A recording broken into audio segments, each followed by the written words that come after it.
a ideia da personalidade, que é muito importante, que nós vamos trabalhar, peguem um Código Civil aí, tá? Eu já peguei um aqui também na internet, pode ir lá pelo meu site, né? Tem o link lá para você chegar no Código Civil, ou mesmo fazer uma consulta simples aí no Google, coloca CC, vai aparecer o Código Civil, tá? Eu costumo, e até coloquei no post do Instagram, que eu costumo usar uma metáfora que é muito fácil de vocês entenderem. É como se fosse um passaporte, né? Todo mundo sabe que o passaporte é um documento que te habilita a entrar em determinados lugares, né? Nos países, enfim.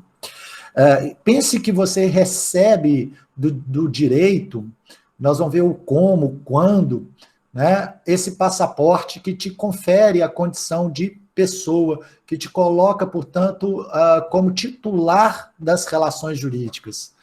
Eu posso casar? Posso. Por quê? Porque, antes de mais nada, eu tenho personalidade. Eu posso fazer um contrato?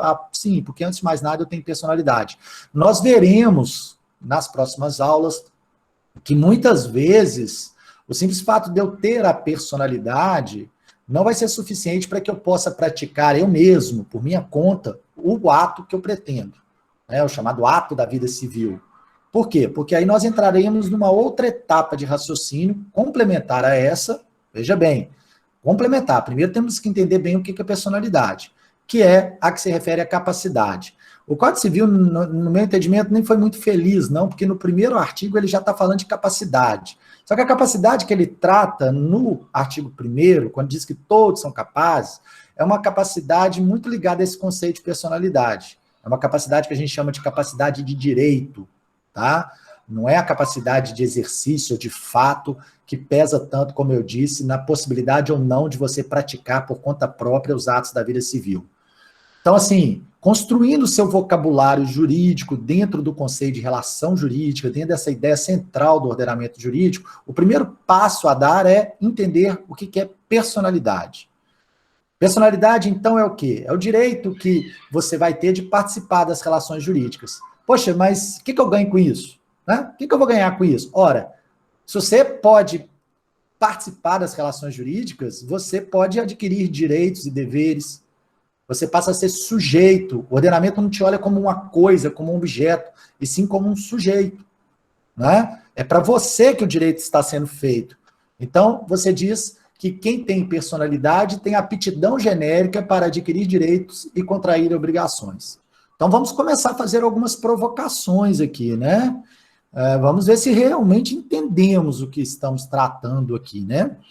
Eu disse que a personalidade é algo que te coloca como titular de relações jurídicas, é algo que o ordenamento jurídico, a expressão que o ordenamento jurídico utiliza para dizer que você é pessoa.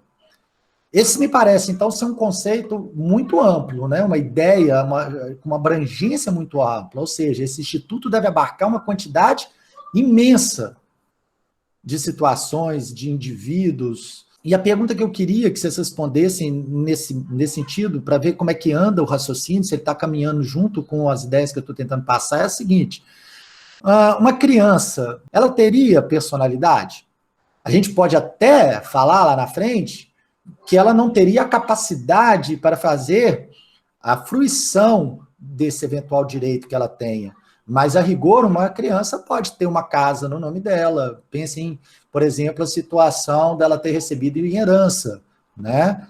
Ela tem a casa, como ela pode ter vários outros direitos. O que eu quero dizer, e vocês me ajudaram, é que ter personalidade é ser pessoa, é ser reconhecido pelo direito como sujeito de relações jurídicas. Então, uma criança, ela pode ter bens que são dela? Pode. E aí eu estava caminhando para um outro exemplo. Uma criança que eventualmente consiga fazer lá uns rabiscozinhos, uns desenhos e tal, e que o pai eventualmente pretenda publicar como sendo uma obra literária infantil, né? Enfim, ela vai ter também ali os direitos autorais que decorrem dessa obra. Por quê? Porque ela titulariza a relação. Ela é titular, a autoria daquele desenho é dela. Agora, o que a gente verá a seguir, nas próximas aulas, já tem a ver com uma segunda noção, que é a noção de capacidade. Qual é a distinção elementar?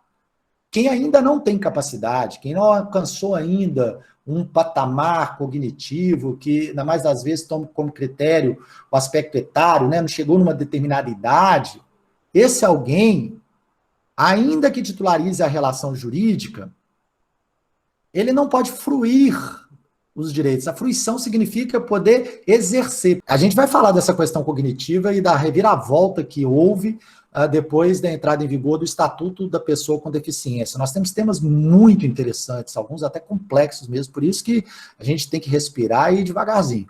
Por enquanto, a única coisa que a gente está querendo falar aqui é que nós temos, dentro da noção de relação jurídica, o conceito de personalidade, que diz quem é o sujeito dessa relação jurídica.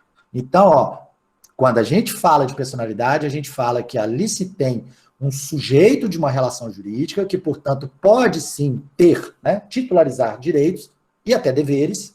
Se aquela criança, por exemplo, que eu falei há pouco, tem um imóvel, da mesma forma que ela tem o bem, ela deve o imposto.